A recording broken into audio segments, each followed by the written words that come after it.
Madam Butterfly and the Tale of Two Caterpillars began one fall day when we noticed a gangly milkweed plant growing in our front garden. It was a rather ugly rogue plant, but we decided to leave it because milkweed is the plant of choice for monarch butterflies. They lay their little white eggs on the underside of the leaves. Just before Thanksgiving, we discovered that our neighborhood monarchs had been busy. Several hungry caterpillars were feasting on our plant. These little creatures grow so rapidly that they reach full size in only 2 weeks, shedding their skin about 5 times along the way. When we showed them to our 2 oldest granddaughters, they convinced Mom and Dad to let them take a couple home. To our great surprise, about 3 weeks later, we received a picture of a beautiful orange butterfly. We were inspired. If a 6- and 7-year-old could do it, so could we. When the next crop arrived in February, we herded a couple of them into a mason jar and added some sprigs of milkweed. We covered the top with aluminum foil and poked some holes into it for air, but not too big, mind you. We didn't want anyone making a break for it in our house. After about a week of munching milkweed in Mason Motel, our girls were ready to make something of themselves. We awoke one morning to find them hanging from the aluminum lid like chubby little jays. What happened next was remarkable.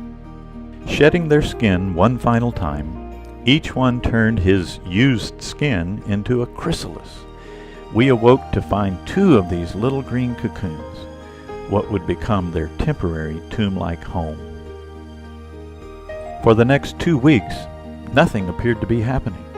We even feared that they might have died. But inside those little green capsules, wonderful and rapid changes were occurring. The old caterpillar body parts were undergoing a remarkable transformation called metamorphosis.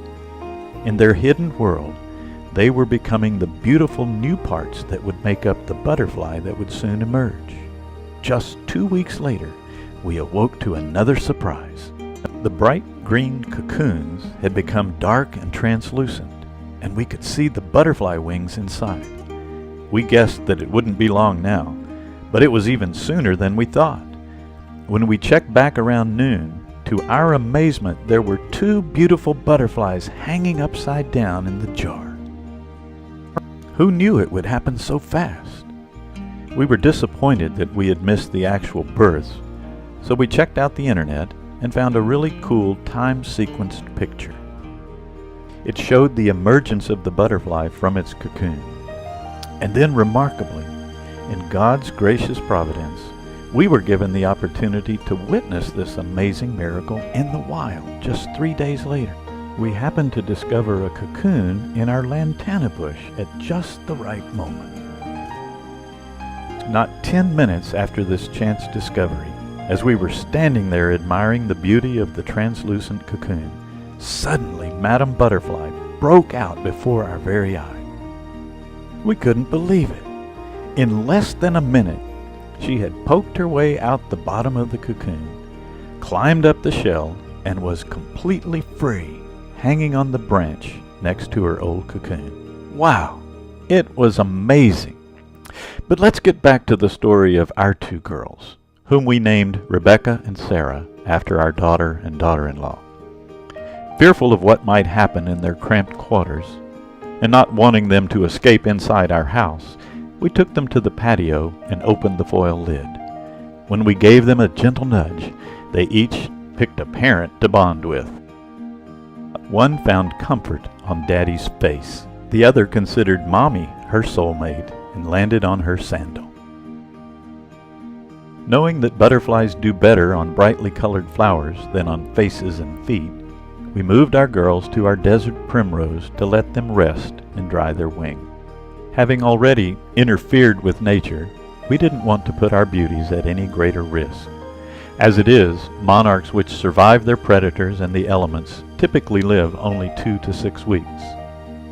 When one of our girls began to show off her beauty, we made a surprising discovery. The 2 spots in the vein nearest to the body on the lower wings only appear on males. Rebecca and Sarah would have to be renamed Stephen and Mark. Later that day, we transferred our boys back to the milkweed from which they had come. The next morning they were still there, but by afternoon they were gone. We felt a bit of empty nest syndrome, butterfly style, but we were glad to know that they had made it. From our research, we learned more remarkable facts about these beautiful creatures. Our monarchs, born in February, are called first-generation monarchs. The second generation is born in May and June, the third in July and August, and the fourth in September and October. Remarkably, and only in the wonderful wisdom of our Creator, this fourth-generation monarch is different from the other three. Although it goes through exactly the same process as the first three generations, this one does not die after 2 to 6 weeks. Instead, it migrates to warmer climates, like Huntington Beach, and lives 6 to 8 months. This enables the species to live on throughout the years, yet not become overpopulated. What an amazing God we have. We thoroughly enjoyed our wonderful excursion into the secret world of our Creator. In a small yet profound way, this process testifies to the greatest of all miracles, the death and resurrection of our Lord Jesus Christ. It also illustrates the total life transformation that happens in every person who comes to God and is born again through faith in Jesus. Who knew 2 little caterpillars could teach so much?